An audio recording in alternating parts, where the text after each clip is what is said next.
মঞ্চে পাঠে শিবরাজ সরকার।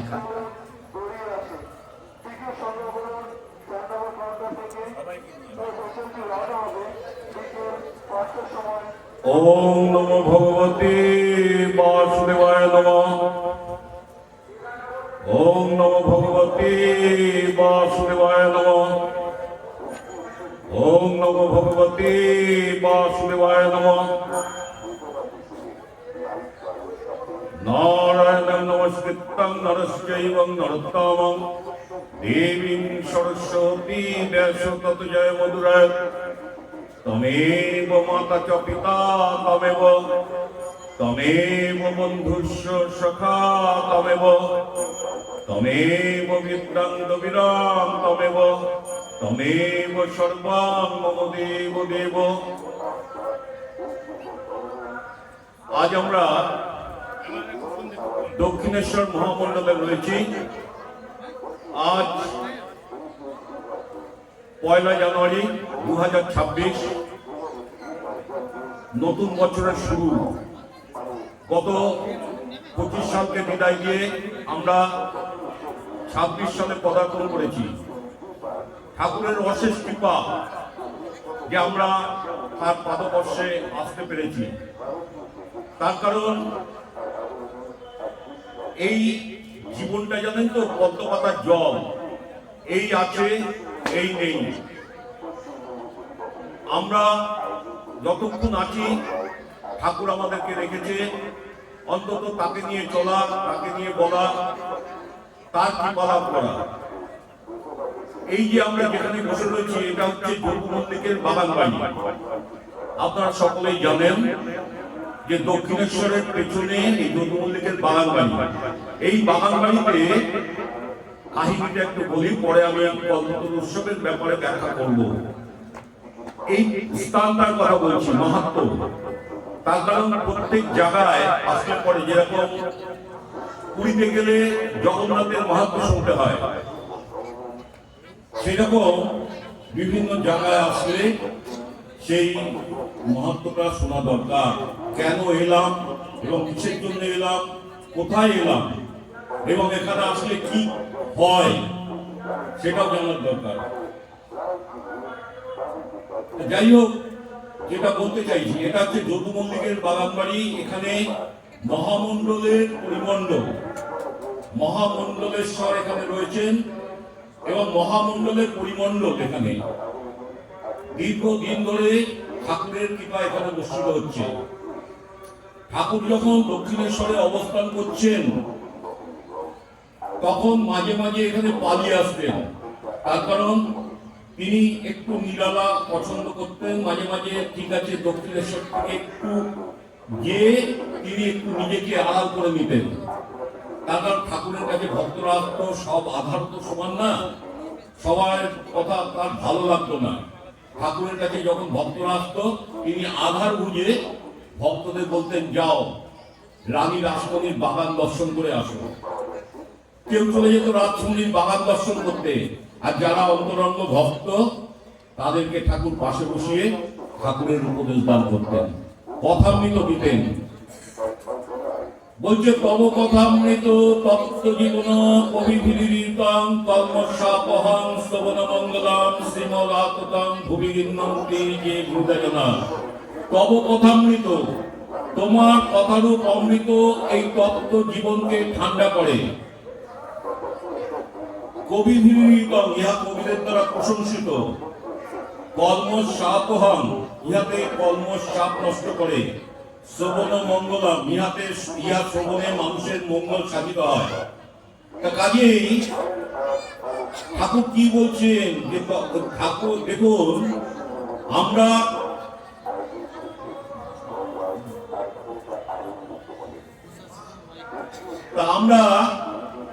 এই যে জীবনটা না, ঠাকুর বলছেন যে এই দক্ষিণেশ্বরের এই যে যদু মল্লিকের বাটি, এখানে তিনি আসতেন মাঝে মাঝে এবং একটা সময় এসে তিনি নরেন্দ্রনাথকে সঙ্গে নিয়ে নরেন্দ্রনাথকে তিনি গুচ্ছ কথা মানে গোপন কথা তিনি দান করেছিলেন। এবং একদিন হলো কি, ওই ঘরে, আপনারা ওই ঘরটাতে গেছেন তো, সকলে গেছেন তো, দেখেছেন ওই ঘরের মধ্যে একটা মাতা মেরি যিশু খ্রিস্টকে নিয়ে কোলে করে শিশুকে নিয়ে রয়েছে। ঠাকুর ওই মূর্তিটার দিকে তাকিয়ে রয়েছে। তাকিয়ে থাকতে থাকতে ঠাকুর দেখছে যে ওখানে যেন যশোদা মা রয়েছেন আর ভগবান শ্রীকৃষ্ণ ছোট্ট গোপাল তিনি যেন রয়েছেন। ঠাকুরের ভেতরে তখন একটা শক্তি, মানে কি ঠাকুর নিজের ভাব সমাধিতে ডুবে গেলেন এবং এইভাবে কিছুক্ষণ চলল। তারপরে তিনি বললেন সেই যে যশোদা মা নন্দের দুলাল শ্রীকৃষ্ণকে কোলে নিয়ে রয়েছেন, সেই এই ছবির মধ্যে রয়েছেন এবং দর্শন পেলেন। ঠাকুরের লীলা, ঠাকুর দেখছেন, যীশু খ্রিস্টকে দেখছেন, ওই ছবির ভেতর থেকে যীশু খ্রিস্ট আসছে, এসে যেন একটা যেন আগুনের গোলা বললে ভুল হবে বোধহয়, একটা যেন জ্বলন্ত বললেও ভুল হবে, মানে একটা মানে পাওয়ার, মানে একটা যেন আলো এসে ঠাকুরের শরীর ঢুকে গেল। ঠাকুর দেখলেন এবং তিনি আবার ভাববিষ্ট হয়ে গেলেন। এই হচ্ছেন দক্ষিণেশ্বরের ঠাকুর। নরেন্দ্রনাথকে তিনি এখানে আধ্যাত্ম প্রদান করেছিলেন। ঠাকুরকে জানেন তো 3 দিন ধরে পাওয়া যাচ্ছে না, দক্ষিণেশ্বরে নেই, সবাই খোঁজ করছে কোথায় কোথায়। দেখা গেল একজন বলল যে ঠাকুর তো মাঝে মাঝে যজ্ঞ মল্লিকের ওখানে যান, তা যে দেখা যাক না ঠাকুর ওখানে আছে কিনা। দেখা গেল হ্যাঁ, ঠাকুর ওখানেই রয়েছেন, 3 দিন ধরে ঠাকুর ওখানে রয়েছেন। এই ঘরটাতে সামনে আপনারা যে ঘরটা পেছনে রয়েছে, ওই ঘরের মধ্যে ঠাকুর 3 দিন ধরে রয়েছেন, কেউ জানে না। লীলা চলছে, অদ্যাপি সেই লীলা করিতেছেন গোড়ারায়। কোন কোন ভাগ্যবানে ভিখিবারে পায়। ঠাকুরের লীলা চলছে, জানেন তো। ঠাকুর দক্ষিণেশ্বরে পুঁথিবাড়ি ছাদে দাঁড়িয়ে বলছেন, তোরা কে কোথায় আছিস, আয়, তোদেরকে না দেখলে আমি থাকতে পারছি না। ঠাকুর এরকম ভাবে আহ্বান করছেন। সেই ডাক কি শেষ হয়ে গেছে? সেই ডাক আজও হচ্ছে, ঠাকুর ডাকছেন। আমরা আমাদের আধার যত ভালো হবে না, তত ঠাকুরের ডাক শুনতে পাবো। এই জায়গাটা যত পরিষ্কার হবে, মনের ভেতরে অঙ্কট বঙ্কট যদি না থাকে, যদি মনটা যদি পরিষ্কার হয়, শুদ্ধ হয়, তাহলে ঠাকুরের ডাক শোনা যায়। তিনি ডাকছেন, আহ্বান করছেন, এখনো আহ্বান করছেন। এই যে লক্ষ লক্ষ লোক কাশীপুর উদ্যানবাটিতে 1886 সালের 1 জানুয়ারি ঠাকুর কল্পতরু হয়েছিলেন। সেদিনের প্রসঙ্গ একটু আপনাদের সামনে বলব। ঠাকুর সেদিনকে এসেছিলেন দক্ষিণেশ্বরে থেকে। ঠাকুর চলে গেলেন শ্যামাপুকুর বাটিতে ঠাকুরের চিকিৎসার জন্য, এবং ঠাকুর সেখানে চিকিৎসা চলছে। কিন্তু ডাক্তার বললেন যে একটু শহর থেকে দূরে, একটু নির্জন স্থানে ঠাকুরকে থাকতে দিলে ভালো হয়। তখন খোঁজ করা হলো, ভক্তরা সমস্ত খোঁজ করলো, এবং রামদত্ত সমেত যত ভক্ত ছিল, গিরিশ ঘোষ এবং সমস্ত ভক্তরা মিলে ঠিক করলেন যে দক্ষিণেশ্বর থেকে খুব একটা দূরে না, আবার যেখানে ঠাকুর ছিলেন শ্যামাপুকুর বাটিতে, সেখান থেকেও খুব একটা দূর না। তিনি এই কাশীপুর জায়গার মধ্যে একটা উদ্যান বাটি আছে, সেখানে আসলে কি জানেন তো, পূর্ব নির্ধারিত হবে দক্ষিণেশ্বরের মন্দির হবে, ঠাকুর আসবেন, এই সমস্ত পূর্ব নির্ধারিত। বলতে গেলে দেখুন, রানী রাসমণি গঙ্গা পক্ষে যাত্রা করেছেন, অন্নপূর্ণা দর্শনের জন্য যাবেন। আপনারা এগুলো জানেন, অনেকে অনেকে জানেন না। দক্ষিণেশ্বরের ঘাটে, গঙ্গা ঘাটে নোংর করা হয়েছে, এবং রানী রাসমণি তিনি স্বপ্নাদেশ পাচ্ছেন, রানী তোর আর কাশি গিয়ে কাজ নেই, অন্নপূর্ণা দর্শনে তোকে যেতে হবে না, তুই আমাকে এখানে মন্দির নির্মাণ কর, আমি এখানে প্রতিষ্ঠা পাবো। মা ভবতারিণী তিনি স্বপ্ন আদেশ করছেন। রানীরা যাওয়া হলো না কাশী। রানী মথুরামনকে বললেন যে মথুর, আমি আর কাশী যাব না, তুমি এখানে আমি মন্দির করব, মায়ের আদেশ পেয়েছি, তুমি জমি দেখো। জমি দেখা হলো, ওপারে দেখা হলো, গঙ্গার ওপারে, পছন্দ হলো না। তারপরে এপারে জমি দেখা হলো। জমি দেখার পরে এই জমিটা মোটামুটি একটা যেন সাধন পীঠ, জানেন তো, এই জমিটা একটু উঁচু আকারে এবং যেন একটা ওই কচ্ছপের পিঠের মতন এই জমিটা। তা এটা বর্ণনা করা আছে অনেক, আপনারা যারা একটু গ্রন্থ পড়েন বা ঠাকুরের কথামৃত পড়েন বা ঠাকুর সম্বন্ধে জানেন, তারা জানবেন যে দক্ষিণেশ্বরের মন্দিরে যেখানে হয়েছে সেই জায়গাটা কচ্ছপের পিঠের মতন ছিল। এইবার সেখানে মন্দির হবে। মন্দির হওয়ার জন্য প্রস্তুত হয়ে গেল, মন্দির আরম্ভ হলো। কিন্তু ঠাকুরের মন্দির হচ্ছে, তখনকার দিনে গোড়া ব্রাহ্মণরা খুব বিরোধিতা করতে আরম্ভ করলেন যে কৈবত্য তিনি মন্দির করেন কি করে। এবং মন্দির হলো, ঠাকুরের মূর্তি প্রতিষ্ঠা হলো। গোড়া ব্রাহ্মণেরা বললেন যে না, কৈবত্য যেহেতু রানী রাসমণি, সেহেতু কৈবত্যর অন্ন মাকে দেয়া যাবে না। তখন কি হবে, ঝামাপুকুর টোলে রামকুমার চট্টোপাধ্যায় মানে ঠাকুরের দাদা, তিনি একটা টোল করেছিলেন।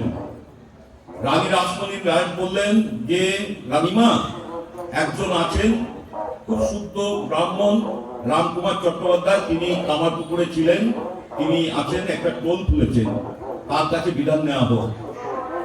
এবং বিধান নিলেন। তিনি বললেন যে হ্যাঁ, যদি কোনো সৎ ব্রাহ্মণকে এই মন্দির দান করা হয় তবে আর কোনো বাধা থাকে না। তার রানী গুরুদেব ছিলেন জ্ঞানারাম ভট্টাচার্য, ওনাকে উনি দান করলেন এবং এই মন্দির নির্মিত হলো। এদিকে মন্দির নির্মিত হয়ে গেছে, মায়ের আদেশ হয়েছে, মায়ের মূর্তি এসছে জয়পুর থেকে। মায়ের মূর্তি আসার পরে মায়ের মূর্তি প্রতিষ্ঠা হবে। তার ভেতরে আরো দুটো মূর্তি আগে হয়েছে, সেগুলো এখানে ছোট মা বড় মা সমস্তই আশেপাশেই আছে, অনেক ব্যাখ্যা। দক্ষিণেশ্বরের মা রয়েছেন প্যাকিং বাক্সের মধ্যে। রাত্রিবেলা রানী স্বপ্ন দেখছে, কিরে রানী, আমাকে তুই বের করবি না, আমাকে প্রতিষ্ঠা করবি না, আমি তো ঘেমে যাচ্ছি। মা প্রতিষ্ঠা করার জন্য বলছেন রানীকে। যাই হোক, বিধান হলো, রামকুমার চট্টোপাধ্যায় বিধান দিলেন যে মন্দির প্রতিষ্ঠা হলো। তারপরে তো আপনারা সকলেই জানেন কিভাবে ঠাকুর আসছেন।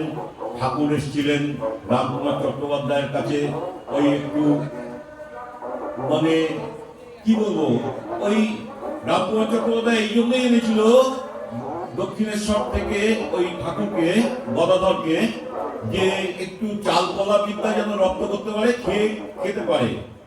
তার কারণ ঠাকুরের তো লেখাপড়াও সেই রকম, ঠাকুর বাল্যকালে পাঠশালায় যেতেন না, বলছে ও সময় আমার দ্বারা হবে না, ওই সময় চাল কলা বিদ্যা বাধা বিদ্যা আমি শিখবো না।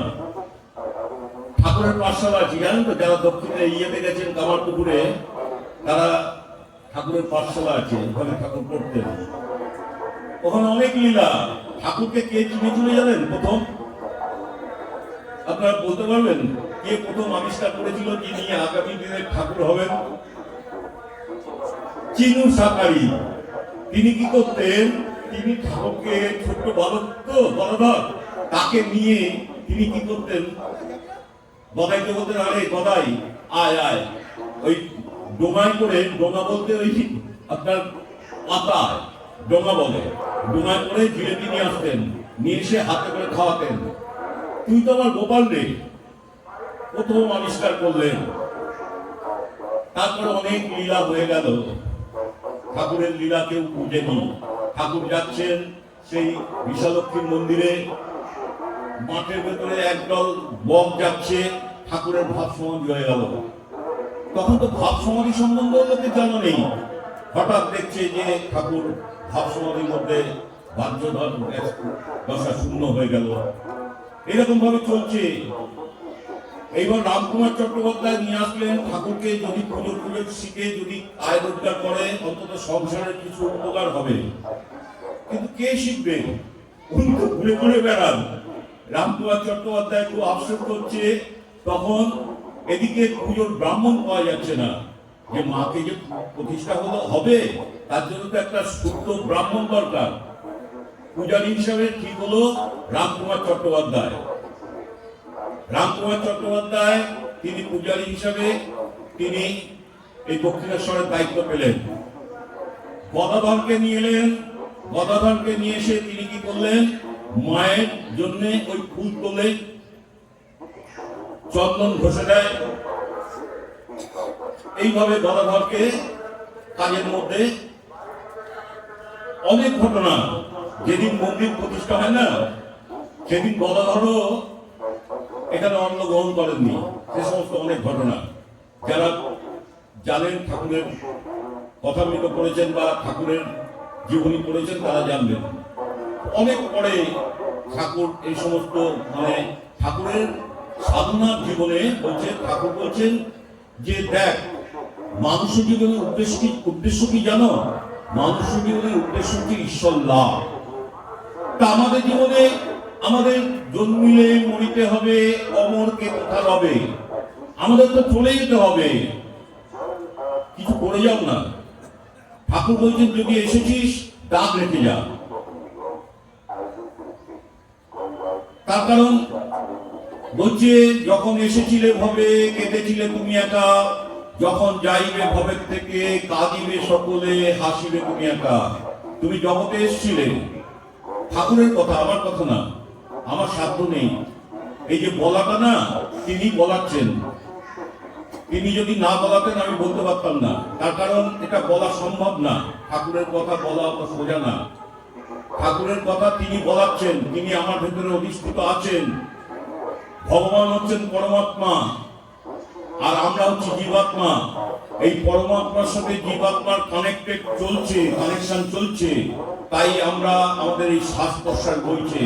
না হলে আমার এই শরীরটা মৃত বলে মানুষ বলবে যে ওরে, বাড়ির লোক বলবে আরে বাসি করা হয়ে যাবে, তাড়াতাড়ি বের কর।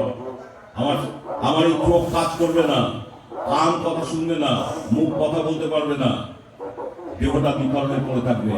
এই যে ইলেকট্রিসিটির লাইনটা আসছে না, কোনো একটা জায়গা থেকে পাওয়ার সাপ্লাই হচ্ছে, সেই লাইনটা যদি কেটে দেওয়া হয় না, তাহলে পরে কি হবে না, এগুলো বন্ধ হয়ে যাবে। এই যে মাইক্রোফোন চলছে, আমি যে কথা বলছি, এটাও বন্ধ হয়ে যাবে। পাওয়ারটা কে দিচ্ছে? তিনি দিচ্ছেন। তিনি আমাদের ভিতরে শক্তি যোগাচ্ছেন। তিনি যদি না যোগাতেন তাহলে আমাদের সাধ্য নেই।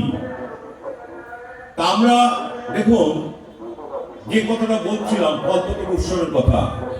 1986 সালের 1 জানুয়ারি ঠাকুর কল্পতরু হচ্ছেন। কিভাবে হচ্ছেন? শ্যামাপুকুর বাড়ি থেকে তিনি এসছেন, তিনি ওই কাশীপুর উদ্যান বাড়িতে রয়েছেন। ঠাকুরের তখন খুব অসুস্থ। ঠাকুর মানে চলার মতন শক্তি নেই। ডাক্তার বলছে যে আপনি একদম বাইরে বেরোবেন না। ঠাকুর বেরোন না, থাকেন, তিনি চৌকিতে থাকেন এবং সেবা করেন। সমস্ত গৃহী ভক্ত এবং সন্ন্যাসী ভক্ত সবাই মিলে ঠাকুরের সেবায় রত রয়েছেন। এইরকম একটা দিনে 1986 সালের 1 জানুয়ারি, সেদিন ছিল ছুটির দিন। এই ছুটির দিন ঠাকুর হঠাৎ করে যেন নিজেকে সুস্থ বোধ করলেন এবং খুব সাজুগুজু করে, মানে ঠাকুর কিন্তু খুব পরিপাটি থাকতেন, জানেন তো। ঠাকুরের বসন ভূষণ খুব পরিষ্কার থাকতো। ঠাকুর মাথায় একটা টুপি পরতেন, এরকম কান ঢাকা। আবার ঠাকুর একটা জামা পরতেন পাঞ্জাবি, সেটা খুব সুন্দর। সেই পাঞ্জাবিটা এখন আপনার বেলুড়ের মিউজিয়ামে রয়েছে। ঠাকুর চটি পরতেন, সেটাও খুব সুন্দর, বার্নিশ করা চটি। ঠাকুর বলছেন যে মা আমাকে রসে বসে রাখিস, আমাকে রসে বসে রাখিস। ঠাকুর ছিলেন রসে বসে সাধু। বলছে আমাকে শুকনো সাধু করিস না। সেই দিনের কথা যেটা বলছিলাম, এবার ঠাকুর মোটামুটি ধরেন এগুলো অনেকে অনেক ভাবে ব্যাখ্যা করে। কেউ বলছে দুপুরে 2টোর সময়, কেউ বলছে 3টের সময়, বিভিন্ন প্রতিবার বিভিন্ন ভাবে বলে, কিন্তু টাইমটা ওই 2টো থেকে 3টের মধ্যে ঠাকুর ওই দক্ষিণে ইয়ে থেকে কাশীপুরে উনি যে ঘরে থাকতেন সেই ঘর থেকে উনি নেমে গেলেন। আস্তে আস্তে সিঁড়ি দিয়ে নেমে এসে তিনি চললেন এবং সেখানে যেহেতু ছুটির দিন ছিল এবং 1 জানুয়ারি ছিল, অনেক ভক্তের সমাগম হয়েছে, একসাথে অনেকগুলো ভক্ত এক জায়গায় রয়েছে। এবার তিনি সোজাসুজি এলেন এবং তিনি টার্গেট করলেন প্রথমেই গিরিশ ঘোষকে। গিরিশ ঘোষকে বললেন, এই যে গিরিশ, তুমি যে আমাকে বলো লোকের কাছে অবতার, তা তুমি আমার ভেতরে কি পেয়েছো, তুমি কি দেখেছো? তখন গিরিশ ঘোষ নতজানু হয়ে ঠাকুরের কাছে বলছেন যে ঠাকুর, ব্যাস বাল্মীকি যার কথা বলে শেষ করতে পারে না, আমি তোমাকে তোমার কথা কি করে আমি বলবো? দেখুন, এইবার ঠাকুর সেদিকে কি বললেন? ঠাকুর সেখানে যারা বীর ভক্ত এবং সন্ন্যাসী ভক্ত যারা ছিলেন তাদেরকে বললেন যে তোমাদের চৈতন্য হোক। আজ সেই চৈতন্য হওয়ার দিন। আমরা চৈতন্য ঠাকুর বলে গেলেন, কিন্তু আমরা কিন্তু অচৈতন্য, আমরা কিন্তু চৈতন্য আমাদের হয়নি। বলছে তোমাদের আর কি বলবো, তোমাদের আর কি আশীর্বাদ করবো, তোমাদের চৈতন্য হোক। এবার চৈতন্য হলে কিন্তু মানুষের সবকিছু পাওয়া হয়ে গেল। ঠাকুরের জীবনের ঘটনা অনেক। সমুদ্রের থেকে 1 ঘটি 2 ঘটি জল কমলে কি হবে? সমুদ্রের জল কি কমে যায়? ঠাকুর যখন দক্ষিণেশ্বরে অবস্থান করছেন তখন শারদামা আসছেন।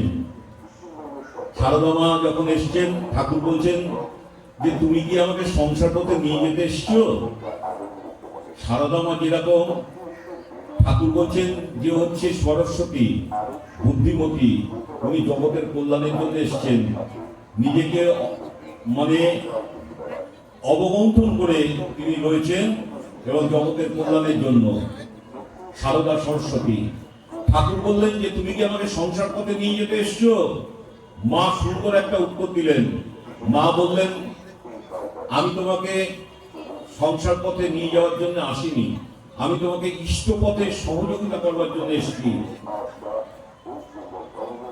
ব্যাপারটা তাহলে বোঝা গেল ঠাকুরের কাছে মা কতটা ইয়েকে বলছেন। ঠাকুর ওই হৃদয়কে বলছে, দেখ, একে যদি কিছু বলিস তাহলে তোর খুব একটা ভয় নেই, কিন্তু ওকে যদি ও যদি একবার ফোর্স করে না, মাকে দেখি বলছে, ও যদি একবার ফোর্স করে, ব্রহ্মা বিষ্ণু মহেশ্বর তোকে রক্ষা করতে পারবে না। হৃদয়রাম ঠাকুরের সেবা করেছেন, ঠাকুরের অনেক সেবা করেছেন, কিন্তু ঠাকুরকে অনেক কষ্ট দিয়েছেন, জানেন তো, অনেক কষ্ট দিয়েছেন। লাস্টে তো দক্ষিণেশ্বর থেকে হৃদয়রামকে পাততালি গোটাতে হয়েছিল, দক্ষিণেশ্বর থেকে বের করে দিয়েছিল। এইখানে এই যদুমুখের বাগান বাড়িতে এসে খবর দিত, ঠাকুর আসতেন এখানে এসে দেখা করতেন ওই হৃদয়রামের সাথে।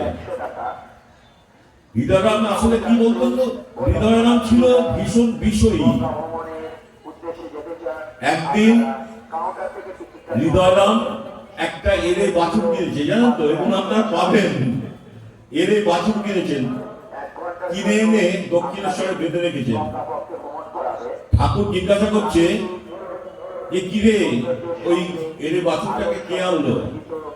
হৃদয়রাম বলছে, মামা আমি এনেছি। বলছে, কেন রে শালা? ঠাকুর এরকম বলতেন, কেন রে শালা? বলছে, এটাকে আমি নিয়ে যাবো আমার দেশে শিহরে। হৃদয়রামের হচ্ছে শিহর, মানে ওই আমার পুকুর থেকে একটু যেতে হয়, আমরা গেছি অনেকবার।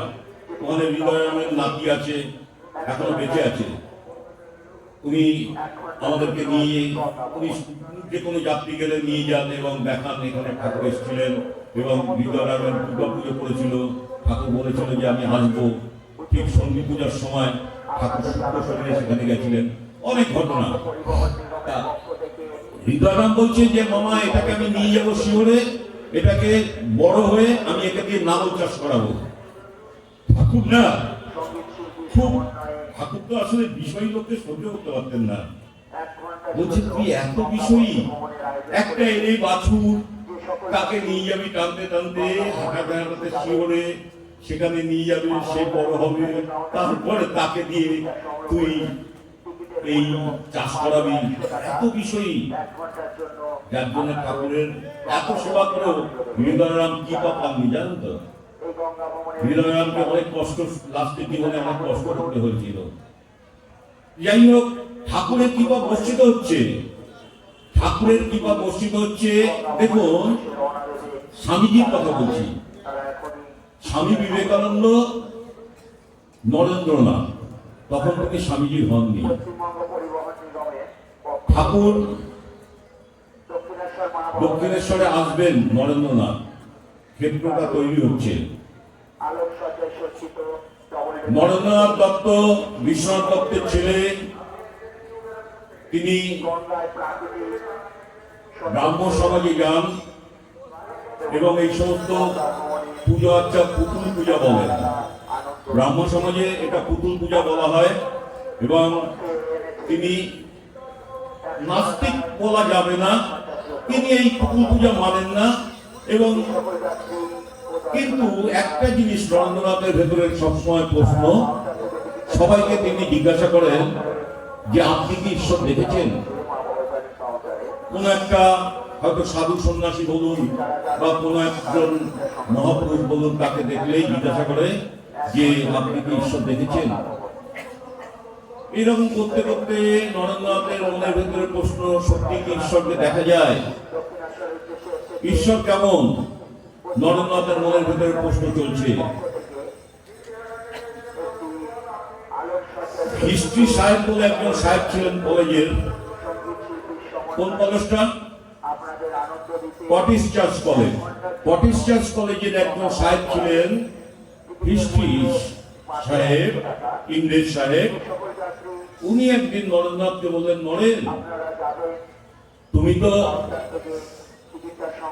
ভগবানের কথা বলো, ঈশ্বরকে দেখা যায় কিনা, তো তুমি যাও না কেন? দক্ষিণেশ্বরে একজন ঠাকুর আছে, তুমি তার কাছে যাও, তুমি দক্ষিণেশ্বরে গেলে এই প্রশ্নের উত্তর পাবে যে ঈশ্বর আছেন কিনা।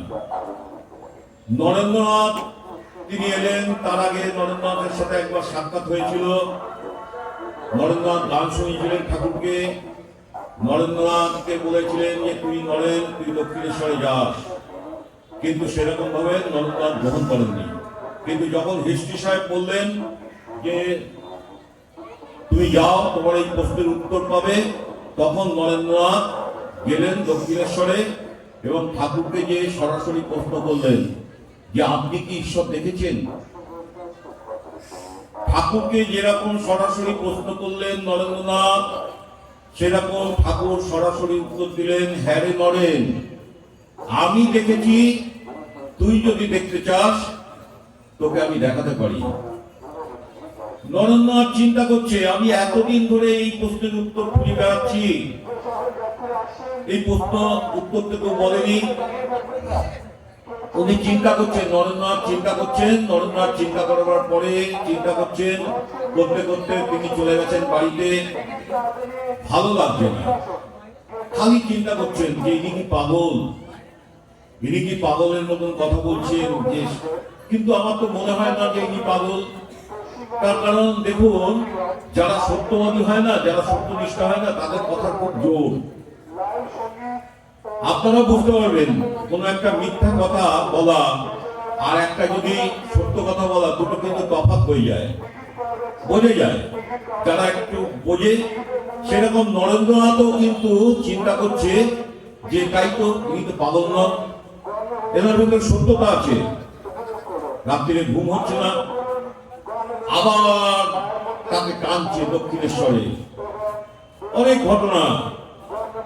দক্ষিণেশ্বরে তিনি যাতায়াত করছেন, ঠাকুর একটা টাইমে দক্ষিণেশ্বরে নরেন্দ্রনাথের সাথে কথা বলছেন না, অথচ নরেন্দ্রনাথ আসছেন, ঠাকুর পরীক্ষা করছেন। একবার নরেন্দ্রনাথকে ঠাকুর কি করলেন জানেন তো? নরেন্দ্রনাথকে ঠাকুর বলছেন যে তুই তো সপ্ত ঋষির এক ঋষি, তুই তো জগতের কল্যাণের জন্য এসেছিস। নরেন্দ্রনাথ বলছে আমি একটা কায়েতের ছেলে, বিশ্বনাথ দত্তের ছেলে, আমি কিনা সপ্ত ঋষির এক ঋষি, বলে কি পাগলটা। যাই হোক, এই সমস্ত ঘটনাগুলো ঘটেছে। কিন্তু পরবর্তীকালে কি হয়েছে দেখুন, পরবর্তীকালে বিশ্বনাথ দত্ত মারা গেছে। বিশ্বনাথ দত্ত মারা গেছে, সংসারের অভাব, খাওয়া ওঠে না, তার মধ্যে শরিকি গন্ডগোলে না তাদের সম্পত্তি নিয়ে ভাগাভাগি করে তাদেরকে একদম নিঃস্ব করে দিয়েছে। নরেন্দ্রনাথ খাওয়া ওঠে না, তিনি প্রতিদিনই যান বাড়িতে, মাকে বলেন যে আমি বন্ধুর বাড়ি থেকে খেয়ে এসেছি, না খেয়ে শুয়ে পড়েন। দক্ষিণেশ্বরে যাতায়াত বেড়ে গেছে, ঠাকুরের কাছে আসছেন। একদিন ঠাকুরের কাছে দুঃখ করে বলছেন, তোমার মাকে একটু বলো না, আমাদের এই যে কষ্ট দুঃখ, একটু যাতে আমরা একটু দুমুঠো অন্ন খেতে পারি সেটার ব্যবস্থা করে দাও না তোমার মাকে বলে। আসলে ঠাকুর তো বলতেন যে দাঁড়া দাঁড়া, আমার মাকে আমি বলি, মা কি বলে। ঠাকুর সমস্ত কিছু মানে বিচার বিশ্লেষণ করার আগে মাকে জিজ্ঞাসা করে আসতেন, এবং মায়ের সাথে তো অনেক ঘটনা। তার কারণ ঠাকুর বলছেন তুই রামপ্রসাদকে দেখা দিলি, তুই কমলাকান্তকে দেখা দিলি, আমাকে দেখা দিবি না। নিজের ওই মায়ের হাতের খড়গ নিয়ে যখন নিজে বললাম আমি তাহলে এই দেহই রাখবো না, তখন মা এসে হাত চোখে ধরলেন। এই সমস্ত ঘটনা কোনো কাল্পনিক নয়, কাল্পনিক ঘটনা নয়, সত্য ঘটনা। যারা তখনকার দিনে দক্ষিণেশ্বরে অবস্থান করতেন তাদের মুখের কথা এবং লিপিবদ্ধ আছে। দক্ষিণেশ্বরে নরেন্দ্রনাথ বলছেন ঠাকুরকে, তুমি যাও তোমার মার কাছে একটু বলো আমাদের যাতে কষ্ট দুঃখ সেরে যায়। ঠাকুর বললেন যা না, তোরও তো মা, তুই যা মায়ের কাছে, আজকে মঙ্গলবার, যা চাইবি তুই তাই পাবি। নরেন্দ্রনাথ দত্ত গেলেন মায়ের মন্দিরে, ভবতারিণীর কাছে গেলেন। ভবতারিণীর মুখের দিকে তাকিয়ে নরেন্দ্রনাথ কিচ্ছু চাইতে পারলেন না, কিচ্ছু চাইতে পারলেন না, চলে এলেন। ঠাকুর বললেন কি রে নরেন, তুই চেয়েছিস? বললো না ঠাকুর, ওই মায়ের মুখ দেখে আমি চাইতে পারলাম না। বলছে যা যা, আবার যা। আবার পাঠিয়ে দিলেন। ঠাকুর পাঠিয়ে দিয়েছেন, নরেন্দ্রনাথ আবার গেছেন, যে মায়ের মুখের দিকে তাকিয়ে কিচ্ছু চাইতে পারলেন না, আবারও ফিরে এলেন। এবার ঠাকুর বললেন কি রে নরেন, তুই চেয়েছিস? তোদের এই অভাবের কথা মাকে বলেছিস? বলছে না ঠাকুর, আমি বলতে পারলাম না। বলছে যা যা, আবার যা, যা যা, এবার তুই চাইতে পারবি। এবার নরেন্দ্রনাথ গেলেন, মায়ের পাদপদ্মে যে কি চাইলেন জানেন? মার কাছে চাইলেন, মা আমাকে জ্ঞান দাও, বিবেক দাও, ভক্তি দাও, বৈরাগ্য দাও। চিন্তা করতে পারেন, চাইতে গেছিলেন সংসারের অভাবের কথা চাইতে গেছিলেন, আর মায়ের কাছে যে চাইলেন মা আমাকে জ্ঞান দাও, বিবেক দাও, ভক্তি দাও। সম্ভব? আমরা কি চাই? আমরা ঠাকুরের কাছে গিয়ে বলি ঠাকুর আমাকে, আমার ভালো করো, আমার পরিবারের ভালো করো, আমার যাতে মঙ্গল হয়। আমরা জগতে কিন্তু আমরা খালি চাই, আমরা কিন্তু দিতে জানি না। নরেন্দ্রনাথের এই যে ঘটনাগুলো জানেন তো, এই যে এটা হওয়ার পরে ঠাকুর বললেন যে তুই চেয়েছিস? বললো না ঠাকুর, এবারও চাইতে পারলেন না। কি চেলি রে, কি চেলি নরেন? বললো আমি জ্ঞান চেয়েছি, বিবেক চেয়েছি, ভক্তি চেয়েছি, বৈরাগ্য চেয়েছি। ঠাকুর নাচতে আরম্ভ করলেন হাততালি দিয়ে, বাহ বাহ বাহ বাহ, বেশ হয়েছে, বেশ হয়েছে, বেশ হয়েছে, বেশ হয়েছে। বলে মা বেটিতে তো খুব শিক্ষা দিয়েছে জানে, মা বেটিতে তো খুব শিক্ষা দিয়ে দিয়েছে। ঠাকুর নাচতে আরম্ভ করলেন।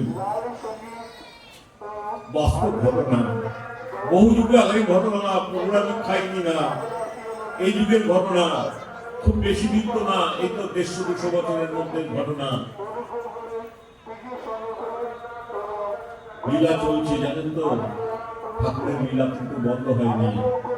এই যে বললাম না, অদ্যাপি সেই লীলা করিতেছেন গোরা রায়, কোনো কোনো ভাগ্যবানে শুনিবার পায়। কৃষ্ণের বাসী কিন্তু বৃন্দাবনে আজও বাজছে। আপনারা যারা বৃন্দাবনে গেছেন না, বৃন্দাবনে ওই একটা কুঞ্জ আছে বুঝলেন, সেই কুঞ্জটা সাজিয়ে দেওয়া হয় প্রতিদিন, এবং সেই কুঞ্জতে প্রভু আসেন, নিত্য তিনি সেখানে আসেন এবং সেই কুঞ্জ বনে তিনি বিহার করেন। এবং প্রতিদিন ওই কুঞ্জটাকে সাজিয়ে দেওয়া হয় কেমন করে, এবং বিছনা সজ্জা পেতে দেওয়া হয়, সমস্ত সুন্দর করে বিছনা পরিপাটি করে সাজিয়ে দেওয়া হয়। রাধারানী আসবেন, তিনি বিন্যাস করবেন, তার জন্য চিরুনি, চুড়ি, সমস্ত আলতা, সমস্ত কিছু রেখে দেওয়া হয়, এবং শাড়ি, সমস্ত কিছু রেখে দেওয়া হয়, এবং খাওয়ার জন্য সমস্ত ফল মিষ্টি সমস্ত রেখে দেওয়া হয়। এবার সবাই চলে যায়, সবাই চলে যায় এবং কুঞ্জ বন্ধ করে দেওয়া হয়। সেই কুঞ্জ বন্ধ করে দেওয়ার পরে কাউকে আর ঢুকতে দেওয়া হয় না। এই লীলাটা হয় রাত্রিরে, এবং সকালবেলা যখন পূজারী যখন দরজা খোলে না, তখন দেখেন বিছনায় যেন কেউ, এই বিছনায় কেউ শুয়েছিল, যেন ফল দেওয়া হয়েছিল, ফলটা যেন কেউ খেয়ে যেন কেউ রেখে দিয়েছে। মিষ্টিটা দেওয়া হয়েছিল, মিষ্টিটা যেন কেউ খেয়ে প্রসাদ করে রেখে দিয়েছে। পান সেজে দেওয়া হয়েছিল, পানটাও যেন কেউ রেখে দিয়েছে খেয়ে। সেই লীলা চলছে জানেন তো। তাই অদ্যাপি সেই লীলা করেন গোরা রায়, কোনো কোনো ভাগ্যবানে দেখিবারে পায়। কৃষ্ণের বাঁশি চলছে, বাজছে, আমরা কৃষ্ণের বাঁশি যেরকম শুনতে পাই, ঠাকুরেরও ডাক শুনতে পাই। ঠাকুর ডাকছেন কুটি বাড়ির ছাদে দাঁড়িয়ে, ওরে তোরা কে কোথায় আছিস, তোরা আয়, তোদেরকে না ডাকলে আমার দেখলে আমার ভালো লাগে না। আজ ঠাকুর হচ্ছেন নিত্য কল্পতরু। ঠাকুর ওই 1 জানুয়ারি 1886 সালে কল্পতরু হয়েছেন এরকম না, প্রতিদিন তিনি কল্পতরু হচ্ছেন। প্রতিদিন ভক্তরা তার কাছে আসছে। অনেক ঘটনা। দক্ষিণেশ্বর পুণ্যভূমি, এই দক্ষিণেশ্বরের মাটি ধূলিকণা পবিত্র। স্বামীজি বলছেন যারা বেলুন মঠে আসবে, এবং বেলুন মঠে যে আধার দিয়ে গেলাম 5000 বছর পর্যন্ত এই আধার জগৎকে প্লাবিত করবে। এই হচ্ছে বেলুন মঠ। অক্লান্ত পরিশ্রম করে স্বামীজি করেছেন। মাত্র চিন্তা করুন, স্বামীজি 39 বছর জীবিত ছিলেন, তিনি দেহে ছিলেন 39 বছর। আমাদের হাসতে খেলতে 39 বছর কেটে গেছে কোথা থেকে। আমার এখন 64 বছর বয়স। আমাদের জীবনের শেষ প্রান্তে আমরা চলে আসছি, কিন্তু স্বামীজি 39 বছর ধরে কি দিয়ে গেলেন, জগৎকে প্লাবিত করে দিয়ে গেলেন। স্বামীজি যাবেন বিদেশে। স্বামী বিবেকানন্দ তখন হয়েছে, তিনি আমাদের আসলে কি জানেন তো, আমাদের ভক্তরা, মানে কলকাতার ভক্তরা সবসময় বিচার করে ভালো মন্দ, করবো কি করবো না। স্বামীজি কিন্তু কলকাতার লোকেদের থেকে সেরকম সহযোগিতা পাননি। কোথা থেকে পেয়েছিলেন জানেন? মাদ্রাজের ভক্তদের কাছ থেকে। খেতুরির রাজা মাদ্রাজের ভক্তরা স্বামীজিকে ব্যবস্থা করে দিয়েছিলেন ওই চিকাগো বক্তৃতা যাওয়ার জন্য। এবং সেখানে কি হলো, সেখানে তিনি গেলেন এবং ঠাকুরের ওদিকে দেখছেন যে মায়ের আদেশ না পেলে হবে না। মায়ের কাছে চিঠি গেল, মা বললো হ্যাঁ রে নরেন, তোকে যেতে হবে। শুয়ে রয়েছেন, স্বপ্ন দেখছেন, ঠাকুরের ডাক পাননি, দেখছে একটা স্বপ্ন দেখছে যে একটা জলাশয়, জলাশয় মানে সমুদ্র, ঠাকুর এরকম ভাবে লাঠি দিয়ে নির্দেশ করছে আগে আগে, আর নরেন্দ্রনাথ পিছন পেছন হেঁটে হেঁটে যাচ্ছেন। নরেন্দ্রনাথ বুঝতে পারলেন যে ঠাকুরের আহ্বান এসে গেছে, আমাকে যেতে হবে। তিনি গেলেন আমেরিকায়, এবং যখন গেলেন তখন আমেরিকায় ওই ধর্ম সম্মেলন হতে প্রায় 1 মাস দেরি আছে। তখন তো এরকম যোগাযোগ ব্যবস্থা ছিল না যে হাতের মুঠোয় আজকে পৃথিবী, একটা ফোন থাকলে সারা পৃথিবী হাতের মুঠোয় এসে গেছে, এইরকম সময় ব্যবস্থা ছিল না। 1 মাস আগে তিনি পৌঁছে গেছেন, এবং যেটুকু পয়সা করি ছিল সে সময় খরচা হয়ে গেছে, পয়সা নেই, খাওয়ার পয়সা নেই। তিনি চিন্তা করছেন কি করবেন। শীতের রাত, তিনি একটা প্যাকিং বাক্সের মধ্যে সারা রাত কাটাচ্ছেন, চিন্তা করছেন যে আর বোধহয় আমার ধর্ম সম্মেলনে বলা হলো না। সামনের একটা বাড়ি থেকে সকালবেলায় মিস হেল বলে একজন মহিলা, তিনি এগিয়ে এলেন, দেখলেন যে একটা নবীন সন্ন্যাসী, তিনি ওই প্যাকিং বাক্স থেকে বেরোচ্ছেন। তাকে নিয়ে গেলেন বাড়িতে এবং সমস্ত ব্যবস্থা করে দিলেন, যে ধর্ম সম্মেলনে যাতে বক্তৃতা দিতে পারেন তার ব্যবস্থা তিনি করে দিলেন। আপনারা একটু পড়বেন, স্বামীজির জীবনী পড়বেন, খুব কঠিন জীবন। স্বামীজির এক সময় মনে হয়েছিল যে এই দেহ তো আর কোনো কাজে লাগবে না, যদি কোনো পশুর সেবায় লাগে। তিনি একবার মনে করলেন যে এইটা যদি একটা পশুর সেবায় লাগে। একটা বাঘ সম্মুখে এসেছিল যখন ওই আপনার মায়াবতীতে গেছিলেন, বলো তোরা খা, অন্তত তোদের উদ্যোগ তো পূরণ হবে, আমার তো জীবনে কিছু হলো না। দেখা গেল সেই বাঘটা দেখে শুনে চলে গেল, কিচ্ছু বললো না। অনেক ঘটনা, স্বামীজির ছোট্ট ছোট্ট ঘটনা, স্বামীজি জীবন। স্বামীজি কি বললেন, বহু রূপে সম্মুখে তোমার ছাড়িকতা খুঁজিতে ঈশ্বর, জীবে প্রেম করে যেই জন সেই জন সেবিকে ঈশ্বর। স্বামীজি একটা সুন্দর নতুন মাত্রা দিলেন, বহু রূপে সম্মুখে তোমার। এই যে আমরা বসে রয়েছি না, আমার কিন্তু ঈশ্বরের এক একটা অণু পরমাণু, একটা কণা, আমাদের ভেতরে ঈশ্বর আছেন। ওই যে আগে বলে দিলাম, ভগবান হচ্ছেন পরমাত্মা, আমরা হচ্ছি জীবাত্মা, আমাদের ভেতরে যিনি আছেন জীবাত্মা, তা আমাদের সাথে ভগবানের যোগাযোগ রয়েছে। যোগাযোগটা কেটে গেলে আর স্বামীজি জীবনী কথা, এই দেখুন স্বামীজি তারপরে তো তিনি চলে গেলেন। এবার তিনি যখন ওই ধর্ম সম্মেলনে গেলেন, তিনি ধর্ম সম্মেলন যাওয়ার পরে সেখানে ওরা তো কিছুতেই মানতে চায় না। ওনারা কি করলেন, এইরকম ভাবে সমস্ত ধর্মের গ্রন্থগুলো সমস্ত পাঠ পাঠ করে সাজিয়ে দিলেন, এবং আমাদের শ্রীমদ্ ভগবত গীতাটাকে রাখলেন নিচে, মানে অপমানিত করবার জন্য। সমস্ত ধর্মকে উপরে রেখে নিচে রাখলেন আমাদের ভগবত গীতাকে। স্বামীজিকে ডেকে বললেন, দেখুন আপনার ধর্ম কোথায়? বললো কেন আমার ধর্ম কোথায়? মানে আমার ধর্মই তো সমস্ত ধর্মকে ধারণ করে রেখেছে, তার বিচার তো আপনারাই করে দিয়েছেন। তার কারণে একটা বাড়ি যদি ভিত যদি কমপ্লিট না হয়, যদি বাড়িটা যদি নিচে যদি মাটির ভেতরে ভালো করে যদি সাউন্ডিং দিয়ে যদি পিলার না তোলা হয়, তাহলে কি বাড়িটা দাঁড়িয়ে থাকবে? আপনারা তো বিচার করে দিয়েছেন কোন ধর্ম বড়। এক কথা উত্তর হয়ে গেল।